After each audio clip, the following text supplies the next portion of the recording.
Muy bien, aquí estamos en el Master Matrix con la parte 11 del viaje iniciático. Tengo sonidos aquí alrededor. Así que, bueno, tenemos un equipo muy lindo, creo que nos va a inspirar a todos a, a la profundidad del alma, a esas cosas que están ahí. Hay muchos elementos que están tapados por la cotidianidad, por lo superficial, y en este tipo de reuniones lo que hacemos es sacar, ¿no?, todo lo superficial que tapa y descubrir lo que está en lo profundo, que suelen ser las cosas realmente importantes de la vida. Así que yo, sin más, quiero dejar lugar. Sé que tenemos un PowerPoint para compartir. Eh, ¿Saben cómo compartir? A ver, ¿cómo es esto? ¿Quién toma la palabra primero? Está Mica, Mónica. Ahí está, Micaela ya está compartiendo. Capítulo Bueno, buenas 7. noches a todos, un inmenso placer. Y bueno, agradecer en primer lugar la presencia, aunque no física, de Marcela, que fue la que de alguna manera pone en escena este maravilloso PowerPoint que nos organizó y nos permitió ponernos de acuerdo. En este capítulo lo que vamos a trabajar es la relación del ser, ya sea objeto o sujeto, frente a la realidad de su vida y cómo se posiciona, ¿sí? José Luis Parisé plantea que todos estamos siempre buscando algo del orden de la verdad, algo que sentimos como la verdad. Y plantea que la verdad, en realidad, es una ficción, porque siempre pone a jugar la relación del sujeto con su contexto, y en su contexto aparecen siempre circunstancias que lo pueden llegar a distraer. Es decir, aparecen aparentes obstáculos, y esos obstáculos hace que el sujeto se tenga que cuestionar frente a la realidad que ve y la realidad que trae. Entonces, este autor habla de 3 niveles lógicos del conocer o del hacer, que son posicionamientos del sujeto. Habla del guerrero, del mercader y del sacerdote. Estos lugares o posiciones ya los habíamos recorrido, pero en torno a esa verdad que el ser humano busca y quiere hallar, el guerrero se caracteriza porque ve siempre como un obstáculo aquello que no espera. José Luis Parisé dice que la sorpresa es necesaria en el proceso de aprendizaje, porque si no hay sorpresa, no hay descubrimiento. Y la sorpresa no debe confundirse con lo inesperado, porque la sorpresa puede planificarse, sin embargo, lo inesperado nunca es automático. Siempre aparece en el camino y motiva a un posicionamiento. Entonces, el guerrero ve en los obstáculos un motivo de lucha, de defensa. ¿Por qué? Porque hay relaciones de poder entre lo que lo subleva y lo que trae. Entonces, esta va a ser, digamos, la actitud que tome, la fuerza física, que casi siempre es tan externa como el obstáculo que enfrenta. ¿Vamos hasta ahí? Después, otra manera de posicionarse frente a la realidad es la del mercader. El mercader tampoco espera aquello que lo sorprende. Sin embargo, va un pasito más allá y trata de negociar, o sea, libera el conflicto entre la resistencia que le genera lo que aparece y lo que no sabe cómo resolver. Pero digamos que le busca la vuelta para que no sea un conflicto. Y finalmente, el sacerdote es el que invoca a lo esperado, es decir, lo nombra. ¿Qué es invocar? Ponerle nombre. Ponerle nombre y aceptarlo como realidad. ¿Y por qué lo transforma en destino? Porque lo apropia.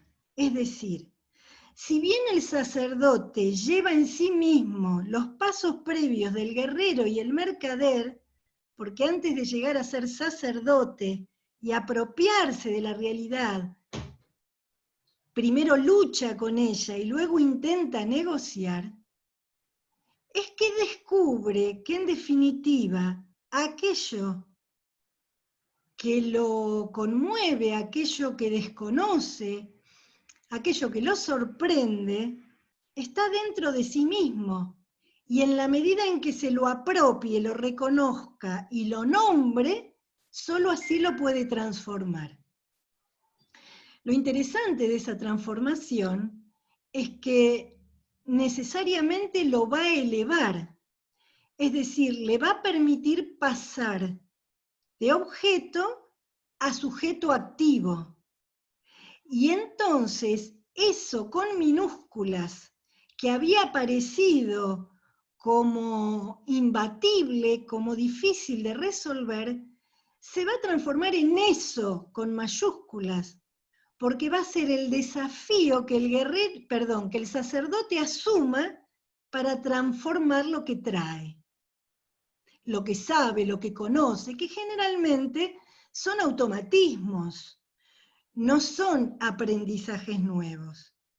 Todo esto que conocemos como la zona de confort, ¿no? Esto que nos hace peces en el agua, manejándonos siempre dentro de un espacio conocido, aunque a veces displacentero, pero conocido en definitiva, ¿no? Y que frente a la exterioridad de nuestra vida, los contextos, los que nos miran, nos esperan de nosotros, salimos airosos. Ahora bien, que no nos toque nada nuevo, que rompa con ese espacio conocido, porque realmente sale de nosotros justamente aquello que sentimos no tener, que sentimos no poder. Y justamente lo que Parisé nos viene a contar hoy es que en realidad esto de decir no puedo forma parte de un poder inconsciente, porque es una zona de confort que no estamos listos para combatir, para cuestionar, no para combatir. Combatiría el guerrero. El sacerdote cuestionaría, formularía la pregunta: ¿es aquí a donde quiero ir o mi lugar es otro? ¿Es esto lo que yo quiero, lo que necesito? ¿O es lo que me dieron, lo que heredé, lo que tengo, mas quizás no me hace feliz?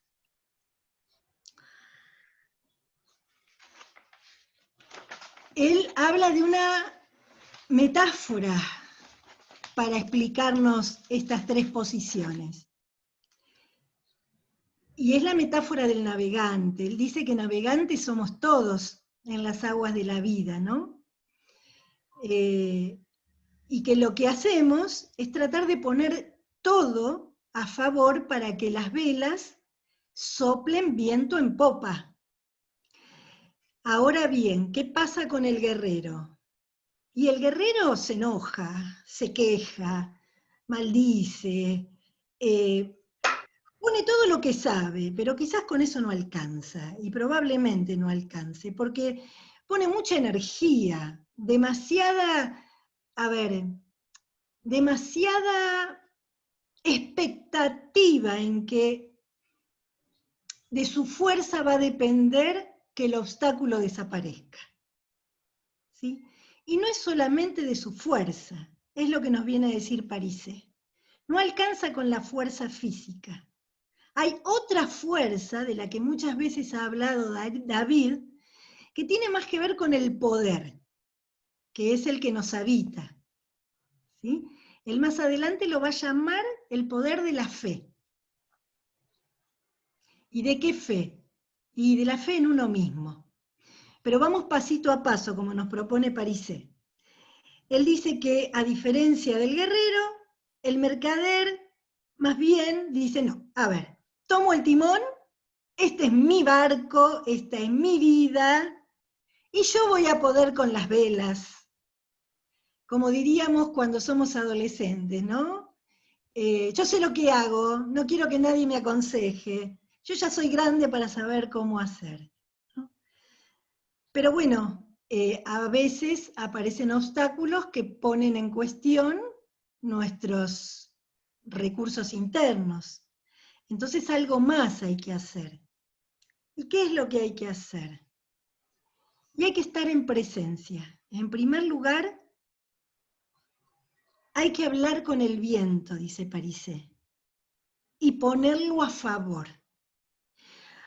Algo así como que el sacerdote vive una tensión, el mismo que uno tiene cuando, ¿no?, está entre un arco y la flecha, mantiene una tensión y va dirigiendo hacia el blanco la dirección de la flecha, pero antes lo tiene que calcular, lo tiene que medir, se tiene que alinear con el blanco. ¿Y el blanco qué es? El destino, la orilla a la que quiere llegar. Ese lugar que por ahí no trae, pero va en busca de descubrir, en ese viaje iniciático que lo mueve a descubrirse. Entonces, ¿qué pasa? Hay algo del orden de la invocación. El sacerdote, de alguna manera, quiere aprender, poner adentro, tomar y desafiarse a sí mismo en este aparente obstáculo de lo que aparece, cuando él sabe internamente que esos son los caminos que eligió para trascenderse a sí mismo. Podríamos decir que el sacerdote es todo lo consciente que el guerrero y el mercader no han llegado a ser por una cuestión de evolución, ¿no? Es como que el sacerdote está en 5º año, ¿no? El guerrero está en la primaria y el mercader en los primeros años de secundaria. Falta para llegar a la meta, para llegar a ese lugar con mayúsculas donde se pueda renunciar a la esclavitud de ser objeto del deseo del otro, que en este caso puede ser la tormenta, ¿no? El tiempo no me ayuda, ¿no? Esto hoy me salió mal. Eso que exteriorizamos y enajenamos sin darnos cuenta que estamos en esa historia y somos parte importante en la transformación de ella, es lo que puede capturar el sacerdote y decir, no, no, momento, esto a mí no me va a poder. Yo tengo que poder hacer algo con esto. Entonces es ahí, dice Parisé, donde en el caminante se presenta algo más, como un plus, una fuerza, una energía, una información, donde solo esta transformación, esta información, se da en el borde de los recursos que creíamos tener. Justamente allí donde parece que nos vamos a caer del precipicio, porque algo nos supera, es ahí donde empieza el camino de los primeros pasos de la trascendencia, de la elevación del ser. Entonces dice, en esa invocación, y esto es lo que a mí más me movió, ¿no? Porque yo he escuchado hablar de la magia, pero uno cuando habla de magia asocia el término a los espacios, ¿no?, de diversión, de distracción, y exclusivo a los magos, pero esto de poder poner en escena la magia, ¿sí?, que crea eso que no existía, y que estaba dentro nuestro, y que lo tenemos que poner a jugar afuera para poder verlo, porque como dicen muchos autores, nosotros no nos vemos, sino es a través del otro, o de las circunstancias, o de los espejos que ubicamos frente a nosotros, no nos podemos ver, no sabemos, ¿sí?, Recién alguien decía por ahí, bueno, Mónica se preparó para hoy dar la clase, y la verdad es que uno lo internaliza como parte del cotidiano vivir, pero ahí viene un otro que dice, uy, mirá, fulano de tal se lo ve hoy de esta manera o se lo ve de otra. Entonces, cuando alguien puede sacar de sí los recursos que no sabía que tenía, pero la circunstancia lo motiva a poner a trabajar, como en la resiliencia, por ejemplo, ¿no? Para salir de algún momento de dolor o de pérdida o de enfermedad, de lo que fuere. Entonces, Parisé dice esto, solo en esos momentos límites, bordes, es donde alguien puede comprobar que la magia, ¿sí?, se puede generar. ¿Y qué se crea? Y es una magia que pone a crear al sí mismo en realidad. Porque es el sí mismo el que se manifiesta. ¿Cómo? Resolviendo.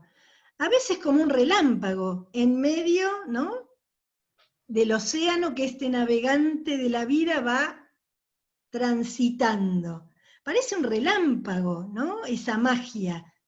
Se da en un momento oportuno, pero ha sido el resultado de mucho trabajo previo y de un pelearse como el guerrero y de un negociar insuficientemente como el mercader.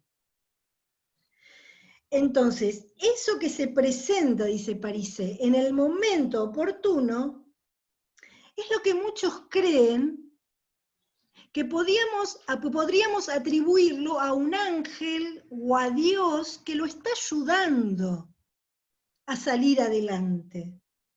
¿Sí? Sin embargo, eso que el sacerdote convoca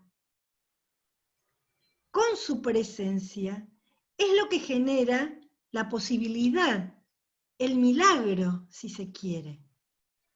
Ahora él dice, esta magia no es un acto de conciencia, es un acto de presencia. O sea, para que el sujeto venga sujeto tiene que estar. Y en ese estar tiene que decidir estar. O sea, no es algo que lo esclavice, no es algo que lo someta, es algo que él decide para su transformación, sabiendo que la transformación en sí misma se produce en ese momento en el que está lidiando con la novedad, en el que está tratando de que esa novedad sea no un enemigo de su vida, sino un aliado en su vida. Y él pueda ser cómplice de ese momento. Muchas veces yo siento que cuando uno resiste, y diría que hasta tengo comprobado que cuando uno resiste los diferentes avatares en la vida, no solo se hace el camino más difícil, sino que se pierde del camino. ¿Qué quiero decir? Que estar en el camino es no subestimar lo que aparece y ver la manera de ser cómplice de eso y de fluir con, o sea, de acompañar eso que aparece. ¿Sí? Algunos autores lo llaman como esa encomienda que toca la puerta, ¿no?, y nos viene a despertar del ensueño en el que estamos, inconscientemente. Bueno, el sacerdote lo que busca es darse cuenta de qué manera elevar su existencia a través del recurso de la sorpresa que implique la enseñanza en su vida, pero sobre todo de no lidiar con lo inesperado, sino de hacerlo parte de su camino. ¿Vamos hasta ahí? ¿Alguna pregunta, alguna duda? ¿Se sigue bien? Bueno, Mariela, si estás ahí, ¿querés agregar algo? Vos me avisás. Perfecto, me encanta escucharte. No, espectacular, Moni, o sea, la verdad que espectacular, lo explicaste, espectacular, se entendió clarísimo, por lo menos yo, espectacular. Seguimos un poquito más, si les parece, porque hay algo muy lindo. Y dice así: el estar presente y descubrirse ausente para encontrar el lugar del sujeto. Es decir, hay que ausentarse de eso que aparece y dejar de ponderarlo como lo importante, porque lo importante está allí donde no vemos. Y lo que no vemos es lo que opera como poder de transformación. Para los religiosos, decía hoy, es la fe, es la oración. Es eso que por solo invocarlo, ¿sí?, ya está generando efectos hacia adelante. ¿Por qué? Porque el religioso sabe a dónde quiere llegar con lo que pide. Quiero salud para mi familia, quiero un mejor estado de situación personal, quiero.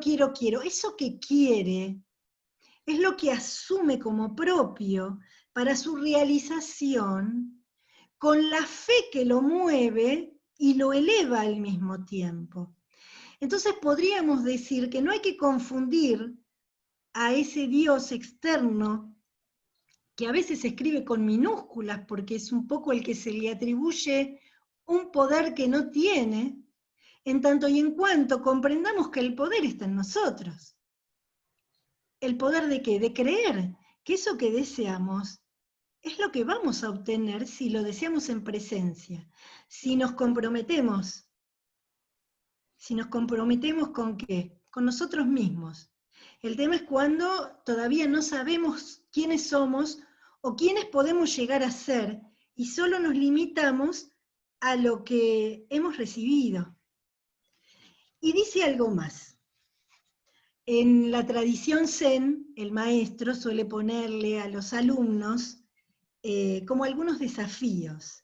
Se les llama problemas, pero en realidad son picardías del maestro para ver hasta qué punto esos alumnos están, esos iniciados, decía el texto, están preparados para trascender, para elevarse, para iluminarse, ¿no? Entonces, el maestro dice, ¿no? Si el árbol cae en el bosque y allí no hay alguien, ¿el árbol hace ruido? Yo les podría preguntar a ustedes, ¿no? ¿Qué piensan? Si hay un árbol en un bosque y el árbol cae, ¿sí? Y ahí no hay alguien, ¿el árbol hace ruido? No. No. ¿Hay quien lo ¿Por qué? escuche? Sí, si A no, no. No hay quien lo Porque escuche, no. Claro, si no hay un sujeto, Muy Ah, bien, tiene que haber un oyente allí. muy bien. Perfecto, muy bien, Carmita. Así es, el que le da lugar a la realidad es el sujeto, no el objeto en sí mismo. No hay objeto posible si no hay un sujeto que lo signifique. Muchas veces decimos, ¿y de qué vale ir al teatro si el artista no puede, ¿no?, expresarse en el escenario y dar un show? ¿A quién aplaudimos? ¿No? Entonces, el alumno suele decir, sí, al principio hay ruido, pero nadie lo escucha. Entonces no está ponderando el valor que tiene el sujeto.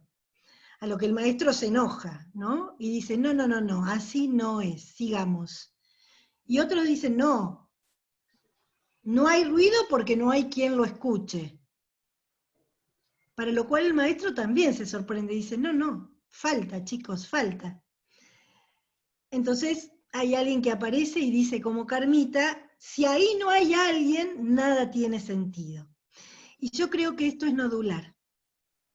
Creo que es tan importante esta verdad, que aunque muchas veces la teorizamos y la comentamos y hasta se la decimos a nuestros seres queridos, hacerla cotidiana en ese momento oportuno de la dificultad, donde uno a veces, ¿no?, parece perder los estribos, ¿no?, y siente que es el fin del mundo, el apocalipsis. No, es el comienzo de uno nuevo, ¿no? Es la oportunidad que obviamente implica un vértigo.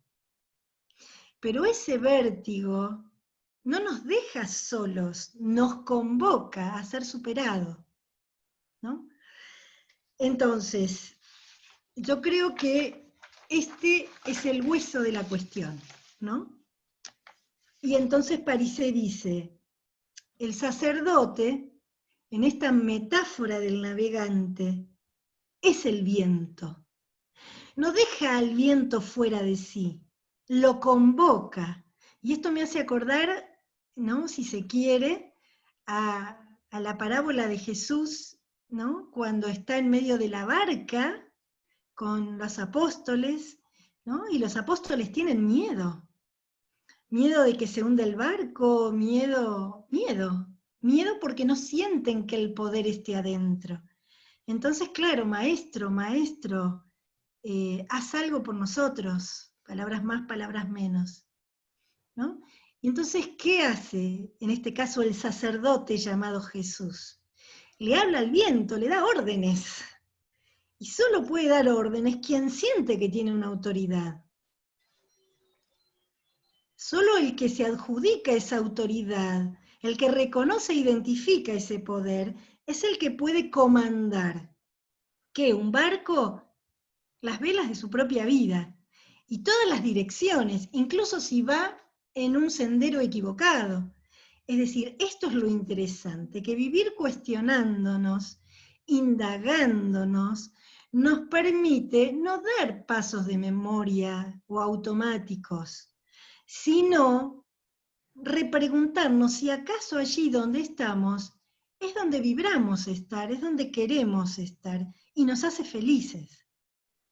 A veces seguimos en la misma dirección simplemente porque no tenemos un proyecto. No se nos ocurre que podemos innovar, cambiar, romper con lo establecido. Quizás porque responde a muchas fidelidades o a muchos apegos, y creo que acá esta es la diferencia, ¿no? Que uno pueda en el camino a la evolución, ¿no?, al crecimiento, ir encontrando necesario el apego con el contexto. Eso que vemos afuera, pero que en realidad forma parte de nuestra historia, y que si lo unificamos, nos permite ser uno con ella, y no enemigo de ella, o que ellos sean enemigos nuestros. ¿Sí? Entonces, el sacerdote, en la metáfora del navegante, es el viento. Y no por eso se cosifica, porque le ordena al viento no ser la sombra, no ser parte de la dualidad, sino ser uno con él. Solo cuando entendemos el apropiarnos de todo aquello que nos sucede, es que nos transformamos en sujetos. ¿Y sujetos de qué? De nuestro propio deseo. Si no, somos objetos. Y podemos llegar a ser esclavos de la voluntad de un otro, del capricho a veces del otro, que a veces sabe menos que yo, o que uno mismo, mejor dicho, qué quiere hacer con su vida. De hecho, Parisé dice que preferimos, ¿sí?, a veces esclavizarnos a un otro para no atravesar este desafío, ¿no?, de descubrir qué querríamos ser, qué nos mueve a ser en esencia pura.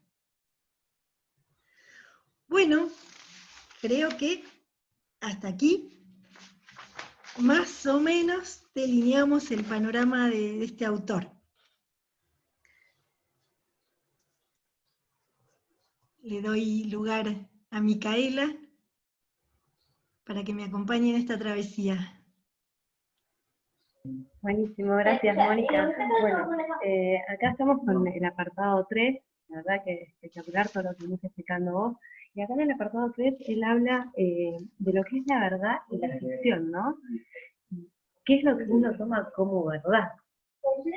Entonces ahí yo marqué, ¿no? A mí me llamó la atención que él decía, la verdad no es para quien participa de ese contexto o de ese otro. O sea, ¿qué es lo que, cuál es el punto de vista de cada uno de la verdad? Porque uno tiene una verdad, yo tengo una verdad de algo que vi, y la otra persona que vio otra cosa tiene otra verdad, entonces ahí la verdad es el punto, pero ¿de dónde parte? ¿Quién tiene la razón? ¿Quién tiene la verdad?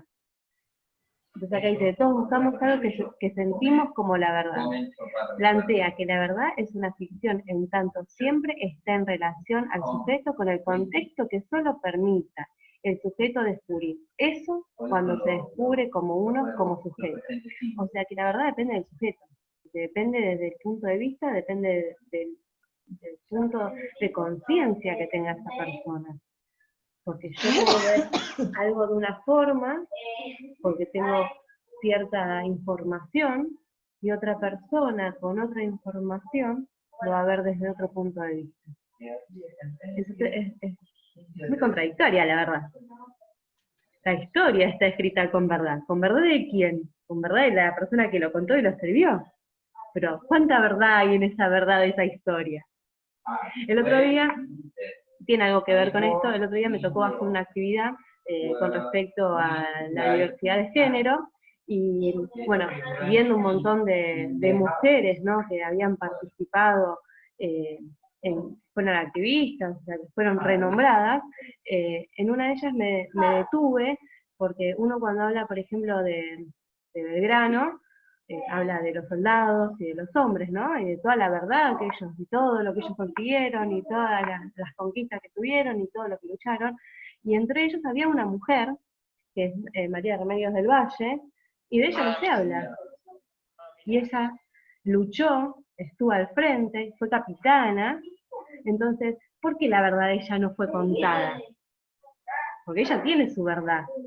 Y acá pasa lo mismo, ¿no? O sea, desde el punto de partida de dónde es contada la verdad. Entonces yo lo tomo desde este punto, ¿no? Como que él se refiere a todo el mundo tiene la verdad. Porque cada uno lo vive de su forma, cada uno tiene su información, su punto de vista, y todos dicen la verdad. De que ahí sea o no sea es otra cosa. Entonces, bueno, eso es lo que a mí me queda, ¿no?, de este apartado 3. Hablar de la verdad es hablar de ficciones aceptadas, es lo que uno acepta, ¿no? Yo a vos te cuento algo que para mí es verdad, y está en vos si lo aceptás o no lo aceptás, y pasa a ser tu verdad o no. Es una cosa media loca. Y después, en el apartado 4, él plantea que el sujeto debe buscar la verdad interrogando los mitos de su cultura. Y ahí es donde uno, cuando empieza a preguntar, se da cuenta que capaz no es todo como uno creía. A mí me pasó que mucho tiempo yo consideré que mi papá siempre todo lo que me decía era verdad, y era así, y era porque mi papá me lo decía. Y ahora de grande me planteo que si yo me pongo a cuestionar, ¿por qué no le cuestioné esto a mi papá antes? ¿Por qué no le pregunté por qué me estaba contando esto? Esa verdad que yo creía de chica, ya no es más esa verdad que es ahora de grande. Porque me empecé a preguntar, empecé a interrogar.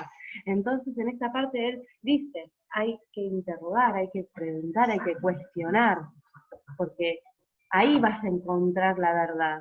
Dice, esos mitos que le enseñaron a aceptar sin cuestionarlos. Sí, a vos te enseñaron un montón de cosas. ¿Vos las cuestionaste, todas esas cosas? ¿Vos cuestionaste, te preguntaste por qué tenía que ser eso así? Yo ahora de grande, con información y con cosas que uno va leyendo y va escuchando, me doy cuenta que tenés que empezar a investigar para darte cuenta si realmente es o no es así, como uno creía. Pero de chico uno no cuestiona mucho. Recién ahora, la generación de ahora está empezando a cuestionar desde chico. Pero la otra generación no cuestionaba. Era lo que te decían y tenía que ser así y no podías preguntar. Entonces, ¿cómo va cambiando este tipo de verdad y este tipo de interrogante a medida de que van pasando las épocas, los años y las edades? Y acá dice, vale decir, es interrogar los preconceptos que todos llevamos. Claro, Vos tenías una verdad absoluta con respecto a un tema, y ahora que te la estás cuestionando te das cuenta que ese tema es totalmente distinto a lo que vos considerabas y te cambió totalmente el concepto de un hecho. Cuando hacemos esas interrogaciones, Parisier plantea que si los vemos como obstáculos es porque encuentran resistencia en el sujeto. Y ahí está, ¿no? ¿Qué pasa cuando hacemos la interrogación? ¿Estás dispuesta a aceptar eso que estás preguntando y que estás interrogando como verdad para ver si esa verdad que pensabas que es, no lo es? ¿Lo vas a aceptar? Porque hay veces que uno no pregunta porque sabe la respuesta y no la quiere escuchar. Entonces ahí, como decía Mónica, ¿no? Si vos vas a preguntar algo, no te gusta la respuesta, ¿qué vas a hacer? ¿Vas a ser herrero? ¿Vas a ser el mercader? ¿O vas a ser el sacerdote? ¿La vas a tomar? ¿Te la vas a apropiar? ¿Eso que estás diciendo para superarlo como obstáculo? ¿Te vas a quedar con eso? ¿O vas a hacer la vista gorda como que no pasó nada? Entonces no, eso uno tiene que preguntar, porque si la respuesta que uno va a obtener no es la que uno quiere, tiene que abrir la cabeza y decir, bueno, ahora, con esta nueva información, ¿cómo hago yo? ¿Cómo lo supero? ¿Cómo lo paso? ¿Cómo sigo adelante? Lo tenés que encarnar para poder seguir adelante. Exactamente. Después dice, habla de interrogar las arbitrariedades como lo extremo, externo al sujeto, como parte de lo oculto que debe descubrir el sujeto. ¿No? Entonces, ¿cómo se contradice, no? Porque eso que estaba oculto, vos como ahora que lo encontraste, que te diste cuenta de que no era así como querías, o sea, creías que era, ¿qué vas a hacer con esa información? ¿La vas a dejar ahí? ¿O vas a seguir investigando y vas a ver cómo encarar las cosas de otra forma? Y después dice, es como en la metáfora del navegante, es interrogar al viento, no dar por hecho el viento. Claro, o sea, viene el viento de frente, ¿qué vas a hacer? ¿Te vas a salir corriendo, te vas a quedar quieto o vas a hablar con el viento y le vas a decir, bueno, bárbaro, yo sé que vos venís hacia mí, ¿cómo hago para atravesarte? Te atravieso, no importa, voy a buscar las mil y unas formas, me caeré, me mojaré, lo que fuera, saldré volando para atrás, pero ¿cómo yo puedo hacer para pasarte por arriba y seguir para adelante? Ese es el obstáculo que se te pone en el camino. Entonces, ¿cómo vos podés hacer para pasar por delante ese obstáculo? Entonces, una de las formas es hacerte todas estas preguntas. ¿Te pasó un hecho desagradable, por ejemplo? Bueno, bárbaro, ¿por qué te pasó ese hecho desagradable?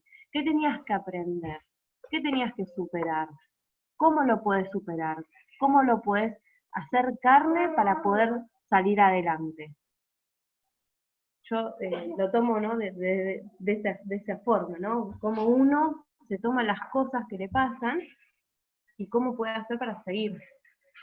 Bien, hoy estoy en cuarentena. ¿Por qué estoy en cuarentena y no puedo salir a ningún lado? Y bueno, yo, por ejemplo, en la cuarentena me pasé haciendo cosas en mi casa. Me di cuenta que tenía un montón de cosas para hacer. Hay gente que capaz se deprime y no sabe qué hacer. Me junto más con gente por videollamada, estudio un poco, hablo con ustedes. O sea, ¿cuál es hoy? ¿Cómo te encontrás hoy? Y te tenés que hacer esa pregunta, ¿no? ¿Por qué me está pasando esto hoy? Cuando te haces esa pregunta, cuando tengas la respuesta, ¿cómo la supero? ¿Cómo hago para seguir adelante? ¿Cómo puedo hacer tal cosa? Hacerte siempre esas preguntas. Yo generalmente cuando pasa un montón, yo hablo conmigo misma muchas veces, y ¿no? Siempre esas preguntas, bueno, bárbaro, ¿me pasó esto? ¿Y por qué me pasó esto? Ah, claro, me pasó por tal y tal cosa, bárbaro. ¿Y ahora cómo la supero? Y bueno, la puedo superar de tal y tal forma, bárbaro. Esas preguntas que uno se hace constantemente los lleva a seguir adelante. También esto de seguir leyendo y compartir con ustedes, todo esto, porque por ejemplo mis dudas, mis interrogantes, no son los mismos que deben tener ustedes.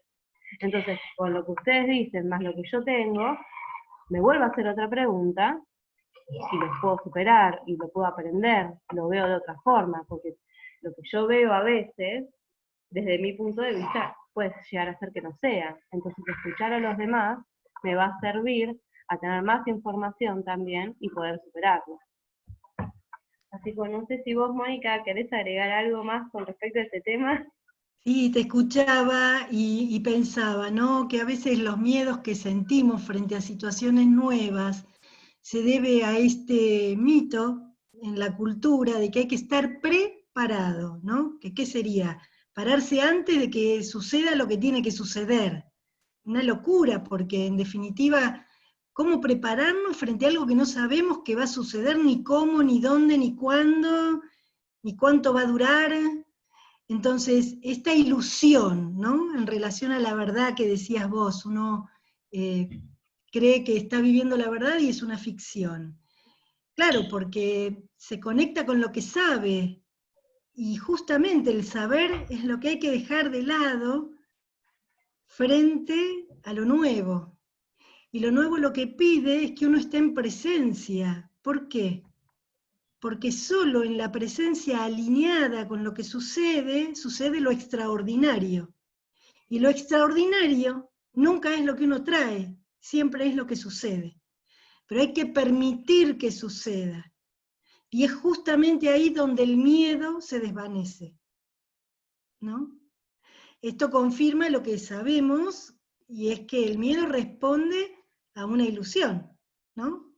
Adriana, vos sabés mejor de esto, a la ilusión de lo mental y a todo este circo que nos armamos, ¿no? Con personajes incluidos, y que a veces sin un rol propio, ¿no? Sin saber muy bien qué malabar hacer cuando nos llega, ¿no? Una pelota que no esperamos, o ¿no? algún imponderable, esos que llamamos imponderables. Nada es un imponderable si confiamos en nosotros. Creo que esta es la magia que nos viene a traer hoy Parise, ¿no? Permitirnos que la vida que pasa por nosotros sea también la vida que apropiemos para hacérnosla feliz, y en todo caso poder convidarlo a quien esté en un camino semejante y vaya queriendo dar en el blanco, ¿no? Él plantea necesariamente la importancia de la decisión. Dice que sin decisión no hay llegada, no se puede llegar a eso con mayúsculas. Nos quedamos en el eso con minúscula, que son los obstáculos, ¿no? Como un modo de entretenernos en un camino sin prospección, sin futuro, vamos a decir, ajeno a nosotros, ¿no? Bueno, yo creo que seguir con esto es volver a más de lo mismo, pero básicamente estas son las ideas y la convocatoria, ¿no? Él nos pide que invoquemos la realidad que deseamos abrazar. Y yo lo puse en práctica y está dando resultado, así que las invito. Gracias, Micaela. Gracias a vos, Mónica, gracias. Bueno, y acá la última, Silvina, gracias en distintos idiomas por habernos escuchado y por habernos brindado este espacio para compartir con ustedes lo que estuvimos leyendo. Hermosa Bueno, charla. Marcela no ha podido estar porque, bueno, nos avisó con tiempo que le iban a cortar la luz y, bueno, creemos que está de todos modos o en ausencia, como corresponde al sujeto, ¿no? Sí. Ausencia, pero en una presencia comprometida que posibilita lo nuevo y lo extraordinario a la vez. Pero bueno, me encantó. Saben que este tema me encanta, me apasiona. Y ahí me pregunta, ¿no? Y en la práctica, que ya se habló, ya se contestó, pero es en la invocación, ¿no? Habla mucho París en eso, ¿no? ¿Qué invoco? ¿Qué tengo dentro de mi boca? Hace un juego de palabras, si bien no se usa la B corta, la B larga, pero como suena es eso, ¿no? ¿Qué tengo adentro de mi boca y expreso? Es lo que va creando. Cuando en los rituales se invocaba el poder de la magia, ¿no? Hace referencia a eso, que nosotros nos la pasamos invocando constantemente, que es lo que está acá en el vocabulario. Por eso instamos, por eso yo amo la PNL, ¿no? Porque te invita a la corrección del mismo lenguaje. Estoy mal, quiero que me ayuden. Y por eso estás mal, porque lo decís. ¿Por qué lo decís? Es la Y Claro, porque porque lo lo invocás. crees. Claro, lo Y crees, porque lo lo invocás. crees. Una vez escuché que una creencia es una idea hecha afectividad. Y aunque la idea Excelente. puede ser trasuntada o modificada por otra, lleva tiempo desapegarla emocionalmente porque nos vio crecer. Ujú. Y junto Sí. con ese nos vio crecer está la mirada de nuestros afectos, ¿no? Claro. Lo que Esos pasa es que que también entran en la rueda del cuestionamiento, claro, claramente. y el conflicto también se encuentra en que creo que soy eso, no me identifico con esa creencia como que ese soy yo. Bueno, decimos soy así. Terrible. Por eso insistimos tanto en que no, estoy siendo conforme a lo que creo. Puedo ir siendo diferente si hablo distinto. Pero el aferrarse a las ideas como parte del ser, eso es lo que nos atrapa, ¿no? Lo que nos deja encerrado en esa invocación constante de lo mismo, porque si creo que si cambio eso, cambio yo. Y entonces ahí se me complica, ¿no? Y qué El ego difícil, se ¿no? Es aferra para... El a ego. eso, aunque sea negativo. Claro. No, soy un desastre, pero soy así. ¿Escucharon eso? Sí. Y qué difícil que es para la gente que, por ejemplo, no se interioriza o que no se junta como nosotros o que no está en este ámbito, ¿no? Porque, por ejemplo, a mí me pasa, me he encontrado con hablar con amigas y me dicen, no, porque no puedo o no porque... No, pará, vamos a hablar de vuelta. La oración que vos me tenés que decir es, ¿cómo puedo? No puedo. ¿Cómo le cuesta a la gente? O misma yo me encuentro con mis hijos, ¿no? Porque, por ejemplo, mi nene más grande tiene 12 y dice, no me sale, no puedo, no sé. No, para un poco. Vos te tenés que decir, ¿cómo lo puedo hacer? Ya me va a salir, ya lo voy a hacer, ya lo voy a resolver. Sacate esas palabras que te estás poniendo, porque no van. Entonces, Claro, pasa que a veces el logro se mide en tiempo récord y no descubrimos que el tiempo del afuera no es el más oportuno para los compases de espera del adentro. Una vez escuché algo así como que buscar es una manera apasionada de esperar y esperar una manera Encantó. sutil de buscar. Qué bueno, me Entonces, encantó. es lo mismo, es como dar y recibir. ¿Cuál es el huevo o la gallina? Es esperarse darse cuenta, esperarse decir, uy, mirá, ¿cómo no vi ese cuadro que estuvo siempre ahí? Pero, ¿qué me pasó que no lo vi antes? Pero estuvo siempre. Bueno, pero yo no estuve ahí donde tenía que estar. ¿Y dónde tenía que estar? Donde me alineara, donde yo estuviera en el presente. Ni preocupada por el pasado, ni por el futuro, ni melancólica, no. O sea, ni añorando, ni pensando, no, estando.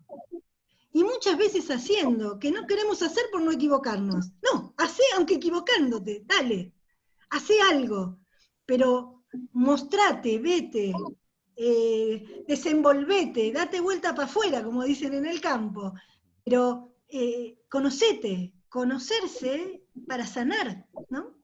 Para pulir, para reprogramar y para vivir, finalmente, ¿no? sí, tal cual. Muy lindo, Moni. Muy Ya piola. está. Ya está, dice. Gracias, Moni. Ya está. Muy claro. Muy bueno. Muy clara, muy linda. Bueno. Muy buena. Muy bien. Hermoso. Muchas gracias. Muchas gracias. Muchas gracias. Un placer, Sí, un precioso. placer. Gracias, David. Muy claro. Es un libro interesantísimo. Uno no es el mismo después de leer estas cosas, te voy a decir. Sí. No, claro. Sí. Impresionante. El libro es impresionante. Sí. Claro. Hermoso. Qué bueno darse cuenta de eso, ¿no? Una vez que uno adquiere un conocimiento, no se vuelve jamás a Es ser el verdad. mismo. Es verdad. Ujú. Porque Hay entró... situaciones que son bisagra, generan este antes Claro. y este después. Y es la interesante metáfora de la bisagra es que permite una apertura, Ujú. porque la puerta fija o pintada La tenés que derribar si querés pasar al otro lado, y ni tampoco si está pintada. Pero Sí. si hay, ¿no?, un movimiento flexible que te permita moverla, y te movés vos con ella. Mira, la palabra es bisagra. Yo a veces Sí. uno cuando sabe esto puede llegar a tener la seguridad y hasta reírse del tema, decirle, quédate tranquilo, porque si me escuchás, es como cuando uno es buen vendedor, ¿no? Dice, si me escuchás, te vendo. Si me escuchás, creo una realidad en tu vida que te va a incomodar para siempre, te va a cambiar para siempre, porque ya entró esta palabra en tu mundo interno. Ya, si me diste el permiso de sembrar una semilla, listo, me voy tranquilo, porque va a crecer, porque es buena semilla y va a generar cambios. Es tremendo eso. Poder tener la seguridad de que si me diste la oportunidad de hablar, de presentarme, voy a influir de tal manera que tarde o temprano tu vida cambia, se transforma. Porque sabemos que es eso, porque el poder que transforma es el poder de la palabra, porque es la palabra la bisagra de la vida. Me diste la oportunidad de hablar, ya está. ¿No? Y Si te algo abrí. más, David, en esto que hablabas vos recién del vendedor, ¿no? El vendedor que logra vender es el que logra también venderse de alguna manera, ¿no? Pero me doy cuenta que somos partidarios de comprar ilusiones ajenas. Mm, Y cuando se trata de ilusionarnos con nuestros propios sueños, aunque baratos, por decirlo de alguna manera, porque nadie compraría, no nos empoderamos, o sea, no tenemos fe. Y eso, digamos, es algo que tenemos que alimentar, sí, ¿no? sí, sí, sí. La fe de Bueno, los propios sueños. nuestra propia palabra no es darle nuestra vida al otro, sino una palabra que despierte al otro, ¿no? Una semilla que genere un despertar para que el otro empiece su propia creación de su mundo, ¿no? Esa es nuestra semilla que sembramos. No es la definición de un camino, sino un despertar a la magia interna para que pueda crear su propio camino. Un poco lo que estamos haciendo acá, ¿no? Si, como decía el otro día, si alguien se pregunta, bueno, ¿cómo te enseñan a vivir? No hay una enseñanza de cómo vivir. Pero sí estamos dándonos cuenta que todo nuestro vocabulario, nuestras palabras, nuestro vocablo, influyen en nuestra vida. Nos estamos empoderando para poder pintar nuestro propio cuadro, ¿no? Es recibir un pincel o pinceles y pinturas, ¿no? Y bueno, ahora está en vos, ahora creala, ¿no? Pero aún ese despertar es por la palabra, ¿eh? O sea, hay una palabra tan poderosa que genera un despertar. Y porque evidentemente una palabra llegó a mí para yo darme cuenta que soy el creador y el pintor de mi propio cuadro. O sea, hay una palabra que es el logos, ¿no? Que creo que es, es esa palabra que despierta al que duerme. O algo así.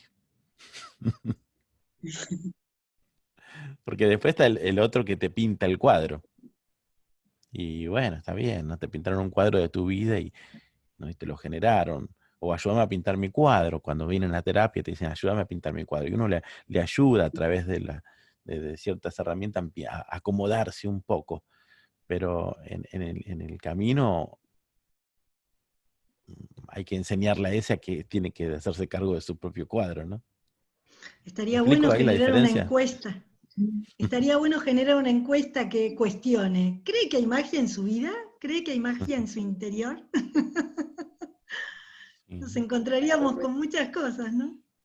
Ujú. O sea, yo creo que yo empezaba mi presentación de neuromagia, no, terminaba la presentación de neuromagia diciéndole, cuando hacía las temporadas en la costa, que todos somos magos. Y tenía en un librito, no sé cuál es, un cuento que hice, que está un mono que anda con una varita, ¿no? Pero no sabe que es mago, él se cree que el mundo es así, Qué porque todo bárbaro. lo que piensa lo va plasmando y se va Hermoso. quejando del mundo hasta que lo llevan el rey de la selva y le dice, oh, mira, esa varita, ese palito que tenés en la mano, es el que va creando el mundo que vos estás diciendo. O sea, lo único que tenía que aprenderle ese monito, que era mago, pero que no lo sabía. Entonces todos hacen magia, pero el problema es que no lo saben. Se tienen que dar cuenta que ellos son los que están invocando todo el mundo que viven. todos nosotros, ¿no? Y la diferencia está en el que sabe que es mago y el que no sabe que es mago. Por eso lo que se suele decir, el despertar de la conciencia del propio poder de la invocación.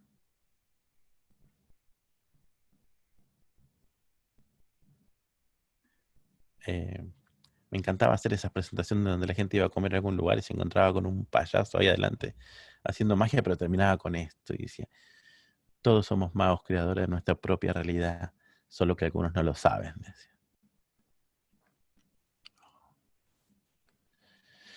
Bueno, gente linda, me encanta esto. Muy lindo. Muy buena exposición. Preciosa. Sí, muy clara. Muy bueno. Sí. Bueno, y quedó grabado esto, ¿eh? Vamos a compartir este video y no lo suelo decir, pero la verdad que este video, si lo quieren compartir con otros, como cualquier otro, ¿no? No está abierto en YouTube, pero los videos del máster, si lo quieren compartir con su gente conocida, compártanlo. Gracias. Bueno, gracias. Yo ya había empezado, pero bueno. Micaela. Ahora que vos lo permitís, me siento...